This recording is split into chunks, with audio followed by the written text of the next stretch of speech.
السلام عليكم ورحمة الله وبركاته. اللهم صل وسلم على سيدنا محمد. فضلا وليس أمرا، يا ريت لو تدعموني بلايك وتشتركوا في القناة. ملخص الحلقة الثانية من مسلسل المداح. بدأت أحداث الحلقة بتواجد صابر المداح في المستشفى بعدما شاهد دخول أعداد مهولة من الجن إلى غرفة الولادة التي تتواجد فيها زوجته وابنه مرددين جملة ابننا جه.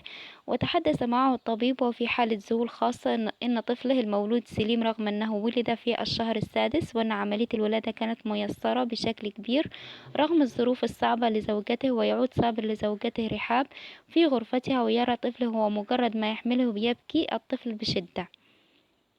كما شهدت الحلقة العديد من الأحداث الهامة أيضا، منها ظهور خالد زكي وهو يتحدث في الهاتف مع محمد رياض ويقول له إنه على علم بما حدث وأنه غير مقتنع بأي شيء، ويحاول رياض إقناعه بعكس ذلك. وشهدت الحلقة أيضا ظهور عصام السقا وهو يحاول إقناع حمادة هلال للسفر إلى لبنان للأمير عبد العزيز مخيون ليتعاون معه، لكنه يصده ويرفض بشدة. وظهور أيضا قسيس مجهول من الواضح أنه له علاقة بالأحداث، وهو دير كنيسة، يتحدث مع كاهن الكنيسة ويقول له أنه عقرب الساعة بدأ في التحرك وبداية النهاية اقتربت. ووجه أمره لامرأة عن ما يجب أن تفعله، وأمرها أن تختبئ مع طفلها.